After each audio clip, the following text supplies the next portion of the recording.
लीजिए सुनिए विश्वंभर नाथ शर्मा कौशिक की लिखी कहानी बदला, मेरी यानी समीर गोस्वामी की आवाज में। संध्या के 6 बज चुके हैं। बाबू सोमेश्वर प्रसाद दफ्तर से लौटकर अपने घर में प्रविष्ट हुए। बाबू सोमेश्वर प्रसाद एक बैंक में क्लर्क हैं। वेतन महंगाई का भत्ता मिलाकर 75 रुपये मासिक मिलता है। परिवार में उनकी वृद्धा माता, पत्नी तथा एक 5 वर्ष की कन्या है। 10 रुपये मासिक पर एक बड़े मकान का कुछ भाग किराए पर लिए हुए हैं। मकान में अन्य किराएदार भी रहते हैं। हाथ मुंह धोकर सोमेश्वर प्रसाद कुछ कलेवा करने बैठे। उनके सामने उनकी पत्नी बैठकर पंखा झलने लगीं। सोमेश्वर ने पत्नी पर दृष्टि डाली।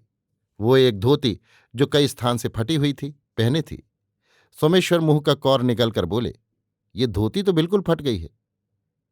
क्या कहूं, धोती कहाँ से लाऊं? तुमसे कई बेर कहा, पर तुम कुछ समात नहीं करते।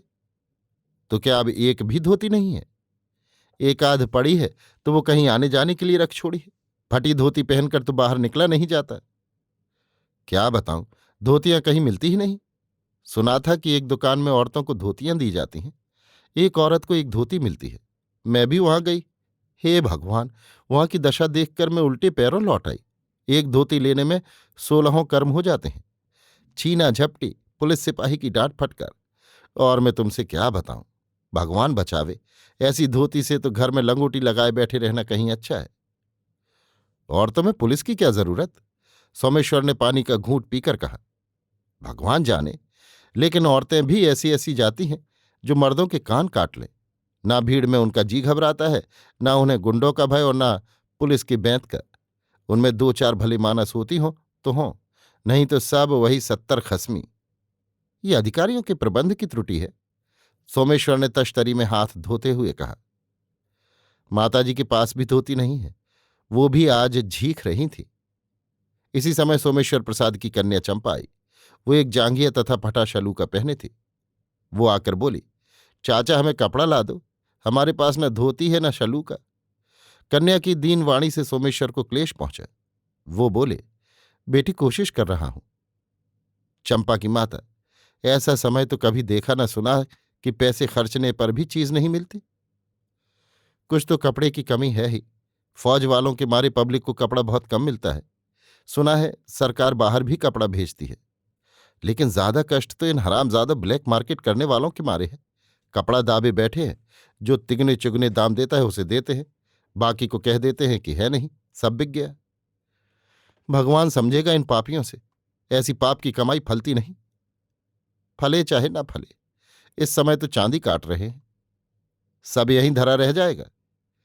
ये कौन सोचता है? ऐसा सोचने समझने लगे तो फिर ये काम ही क्यों करे। देखो, कोशिश में लगा हूं, अभी फिर जाता हूं। ये कहकर सोमेश्वर प्रसाद माता के पास पहुंचे। माता बोली, अरे बेटा, क्या मैं बुढ़ापे में नंगी रहूंगी? दुखी स्वर में सोमेश्वर ने कहा, क्या कहूं अम्मा, कपड़ा मिलता ही नहीं।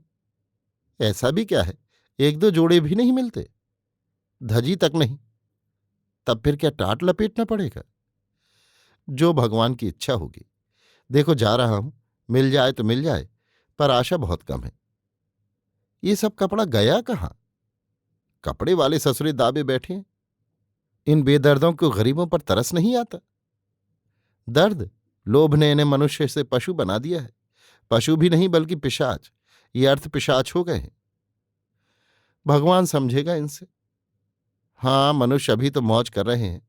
जायदादें खरीदी जा रही हैं, जेवर बन रहे हैं, खूब सैर सपाटे होते हैं।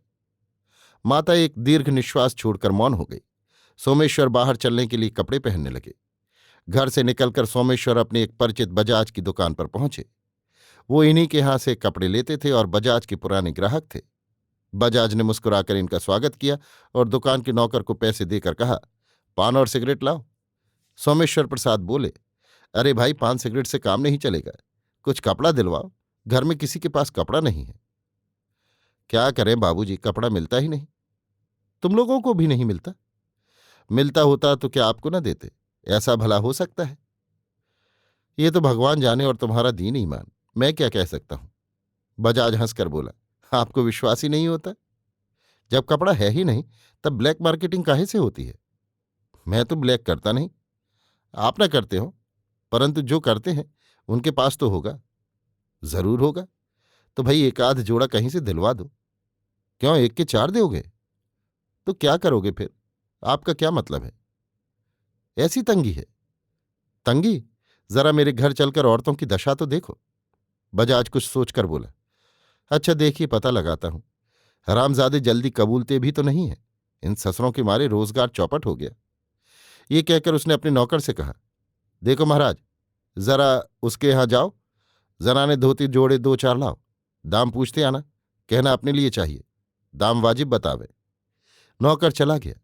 बजाज बोला, बड़ी हराम दाढ़ लगी है इन सालों को। समय है। हाँ साहब, समय की बात तो है ही है, लेकिन ये कोई अच्छी बात नहीं है। ऐसा पैसा किस काम का? ऐसा समझे तो फिर ये रोना ही क्यों रहे। इसी प्रकार की बातों में नौकर वापस आ गया। बगल में एक मैले कपड़े में लिपटी हुई 2 जोड़ा जनानी धोतियां थी। उन्हें बजाज के सामने रखकर वो बोला, बड़ी मुश्किल से 2 जोड़े दिए हैं। बजाज ने धोती जोड़े खोले और उन्हें पहले स्वयं देखकर सोमेश्वर से कहा, देखिए। सोमेश्वर बोले, ठीक है, इस समय तो तन ढकना है। पसंद और नापसंद का कोई सवाल ही नहीं है। इस पर कंट्रोल के दाम 6 रुपये 5 आने पड़े हैं। बजाज ने नौकर की ओर देखकर पूछा, क्या दाम बताए हैं? 18-18 रुपये। आपके लिए। वैसे कहते थे कि 24-24 रुपये में बेचते हैं। गजब हो गया, इतना अंधेर। अरे भाई, 6 के 8 ले लो, 10 ले लो, यहां तक तो गनीमत है। पर 18 रुपये, ये तो गला काटना है। गले तो कट ही रहे हैं। अमीरों ने और भी इनके दिमाग चढ़ा दिए हैं। मुंह मांगे दाम देते हैं, इससे ये लोग सबसे उतने ही दाम लेते हैं। गरीब अमीर का कोई ख्याल नहीं। कुछ और कमी नहीं हो सकती। आपके सामने ही तो आदमी ने कहा है कि 24-24 रुपये बिकते हैं। बड़े आदमी चाहे 30-30 के ले लें, हम लोग इतने दाम कहाँ दे सकते हैं। इसीलिए मैंने आपसे पहले ही कहा था। 7 गजा या 8 गजा भी मिल जाएगा। बजाज हंसकर बोला, आप तो ऐसी बात करते हैं जानो मेरे घर में धरा है। जिनके यहां से ये आए हैं उनके यहां पूछवाइए। पहले इनका तो फैसला कीजिए। इनमें से एक जोड़ा ले लूंगा, तब तक इसी से काम चलाएंगे, फिर देखा जाएगा। बजाज ने एक जोड़ा निकाल कर रख लिया और आदमी से कहा, ये जोड़ा वापस कराओ, एक लिया है। और कोई 7-8 गजा हो तो एक जोड़ा लेते आना। एक ही जोड़ा चाहिए ना? सोमेश्वर प्रसाद बोले, हाँ एक ही। आदमी उधर गया। सोमेश्वर बोले, कोई शलूके का कपड़ा दे सकते हो? लड़की के लिए चाहिए। बजाज सोचकर बोला, मेरे यहां एक टुकड़ा बचा पड़ा है, देख लीजिए। कपड़ा देखकर सोमेश्वर ने कहा, क्या गज? 1.5 रुपये। ये कपड़ा 1.5 रुपये गज? 2 रुपये गज कंट्रोल का भाव है। आप पुराने ग्राहक हैं, और किसी को तो मैं दिखाता भी नहीं। 3 गज में 2 शलूके होंगे। अच्छा देखिए कितना है। बजाज ने नाप कर बताया, 7 गज है। तो 3 गज दे दीजिए। नौकर एक 8 गजा धोती जोड़ा लाया। कंट्रोल के दाम 4.5। बजाज ने 12 रुपये बताए। बड़ी लूट मचा रखी है इन लोगों ने, सोमेश्वर ने कहा। कुछ पूछिए नहीं, एक जोड़ा तो लेना ही पड़ेगा। इस प्रकार कुल 34.5 का कपड़ा लेकर सोमेश्वर ने 15 रुपये बजाज को दिए और कहा, बाकी अगले महीने दे दूंगा। सो कोई बात नहीं। सोमेश्वर ने घर में कपड़ा लाकर दिया तो ऐसी खुशी मनाई गई मानो कहीं का राज्य मिल गया। इसके 1 सप्ताह पश्चात एक दिन सोमेश्वर प्रसाद बैंक से लौट रहे थे। रास्ते में उन्हें एक परिचित मिल गए। कुशल क्षेम की बात हो चुकने पर सोमेश्वर बोले, यार कपड़े की बेहद तकलीफ है। अभी उस दिन ब्लैक मार्केट से 2 धोती जोड़े, उनमें एक 8 गजा और लड़की के लिए 2 शलूकों के लिए कपड़ा लाया हूं। 34.5 रुपये देने पड़े। कुछ ठिकाना है? खूब याद दिलाया। डिस्ट्रिक्ट सप्लाई ऑफिस में एक इंस्पेक्टर की जगह खाली है। तुम्हें कैसे पता लगा? मेरा सप्लाई ऑफिसर से परिचय है, बेचारे बहुत मानते हैं। उन्होंने मुझसे कहा कि अगर आपका कोई आदमी हो तो बताइए। तुम करोगे इंस्पेक्टरी? काहे की इंस्पेक्टरी? यही कपड़े इत्यादि की। खाली होता तो जरूर कर लेता। अमा छोड़ो भी बैंक की नौकरी। इंस्पेक्टर हो जाओगे तो 10-20 हजार कमा लोगे। बैंक की नौकरी में तो जन्म भर में भी इतना रुपया इकट्ठा ना हो सकेगा। लेकिन ये इंस्पेक्टरी लड़ाई भर के लिए है। तो कौन, अभी लड़ाई खत्म हुई जा रही है। रुपया कमा के बाद को रोजगार करना ठाठ से। बैंक की नौकरी में क्या धरा है? कुछ क्षण सोचकर सोमेश्वर ने कहा, इच्छा तो बड़ी होती है कि एक बार इंस्पेक्टर होकर इन हरामजादे कपड़े वालों को ठीक बनाऊं। बड़ा कष्ट दिया है इन जल्लादों ने। तो फिर छोड़ो बैंक की नौकरी। लेकिन पक्की बात हो तो छोड़ दूं, ऐसा ना हो कि दोनों ओर से जाऊं। क्या बात करते हो? मैं जितनी बात कहूंगा उसे पत्थर की लकीर समझो। तो कल इस्तीफा दे दूं? दे दो, लेकिन जल्दी करो, ऐसा ना हो कि कोई दूसरा ले लिया जाए। मैं कल इस्तीफा दे दूंगा। 15 दिन की तनख्वाह का नुकसान होगा। होने दो, सब वसूल हो जाएगा। तो मैं तुम पर भरोसा करके इस्तीफा दे दूं? हाँ हाँ, बल्कि इस समय किसी काम से जा रहे हो? घर जाना है, काम तो कोई नहीं है। तो चलो इसी समय तुम्हारा सामने संबंधित अफसर से करवा दूं, तुम्हें इत्मीनान हो जाएगा। कुछ क्षण सोचकर सोमेश्वर ने कहा, अच्छा चलो, सब ठीक है। वहां का मामला पक्का हो जाए तो इस्तीफा दे दूं। रात को जब वापस आकर घर पहुंचे तो बड़े प्रसन्न थे। भोजन करने बैठे तो पत्नी ने बोली, ये दशा कब तक चलेगी? कौन दशा? वही कपड़े की तंगी। बस 2-4 दिन में सब ठीक हो जाएगा। अच्छा? हाँ, 2-4 दिन में कपड़ा मिलने लगेगा?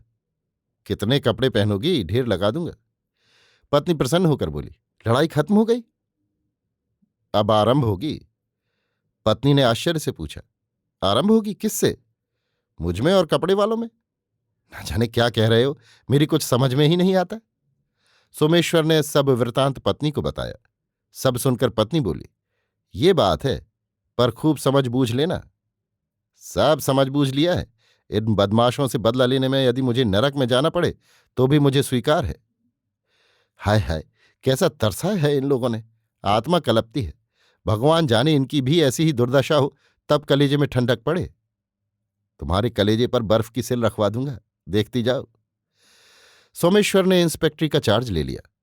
इंस्पेक्टर होकर वो अपनी बजाज की दुकान पहुंचे। बजाज ने इनका स्वागत किया। सोमेश्वर बोले, 2 जनाने धोती जोड़े और चाहिए। इकलाई हों तो और अच्छा। क्या बात करते हो, उस दिन तो सब देख गए हो। जो दाम मांगेंगे वो दाम देंगे। सोमेश्वर प्रसाद की मुख मुद्रा उस दिन की भांति दीनता सूचक न होकर कुछ प्रभुत्व सूचक थी। दुकानदार ने इस बात को ताड़कर कहा, अब कहाँ, थोड़े से जोड़े थे, वे निकल गए। आपको कैसे मालूम? परसों मैंने मंगवाए थे। इस पर उन्होंने ये कहा कि सब निकल गए। अच्छा, और कहीं से मंगवा दो। असंभव, ना मुझे पता है और ना मैं किसी दूसरे से मांगू।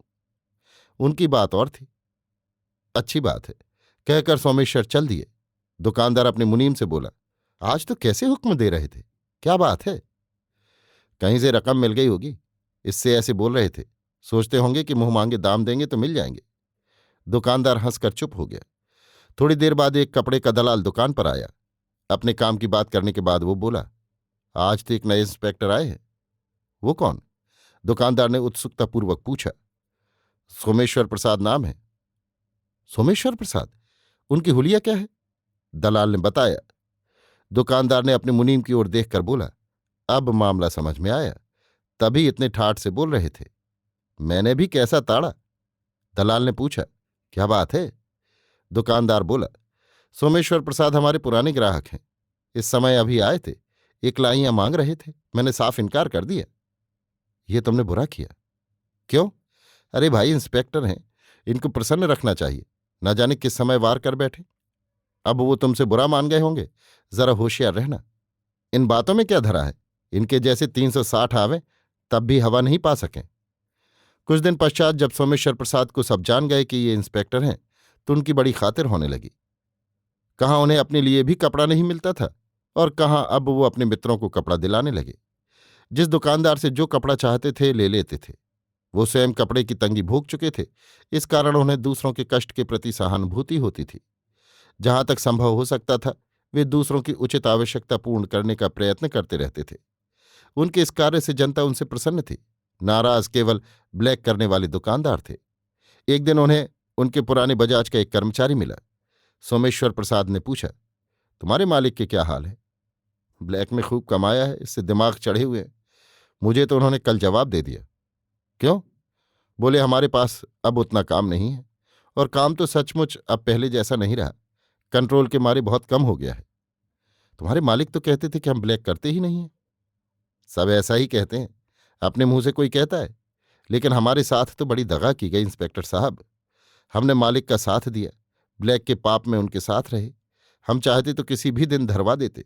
उसका फल हमको ये मिला कि निकाल बाहर किया। हजारों रुपए ब्लैक में पैदा किए। हमें अलग किया तो 1000-2000 हमें भी देते कि हम घर बैठकर खा तो सकते। सो कुछ नहीं। जब ये बात है तो तुम क्यों बड़े स्वामी भक्त बने हुए हो? स्वामी भक्ति तो सब खत्म हो गई। तो बताओ इनका माल कहाँ छिपा धरा है? मुझे सब पता है, इसी से तो तुमसे पूछ रहे हैं। कर्मचारी ने कान में कुछ कहा। सोमेश्वर बोले, अच्छा, मुझे जो धोती जोड़े दिए थे वे कहाँ के थे? उन्हीं के यहाँ के थे। ज्यादा दाम वसूल करने के लिए दूसरी दुकान से मंगाने का ढोंग रचा था। मैंने ही तो लाकर दिए थे। हाँ हाँ, हम लोग सिखाए पढ़ाए थे। इसी से तो कहता हूं कि पाप में हिस्सा बटाने को हम है, पर कमाई में हमारा हिस्सा नहीं है। अच्छी बात है, इन्हें तो अवश्य धरना पड़ेगा। मैं उनका इतना पुराना ग्राहक, कभी मोल तोल नहीं किया। जो दाम मांगते रहे आंख मूंद कर दे देता था। मेरे साथ ये बर्ताव। 2 धोती जोड़े दिए, उनमें भी ब्लैक कर लिया। और शलूके का कपड़ा, क्या उसमें भी ब्लैक किया? जी हाँ, टुकड़े में कंट्रोल के दाम तो पड़े नहीं थे, वो सिरा काट दिया था। कितना अधिक लिया? कंट्रोल रेट 12 आने गज का है। दूने ले लिए? अच्छा बच्चा रहो।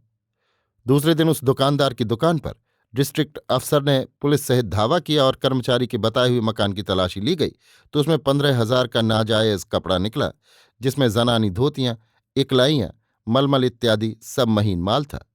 दुकानदार साहब धर लिए गए। इंस्पेक्टर से उन्होंने कहा, आपने मित्र होकर दगा की।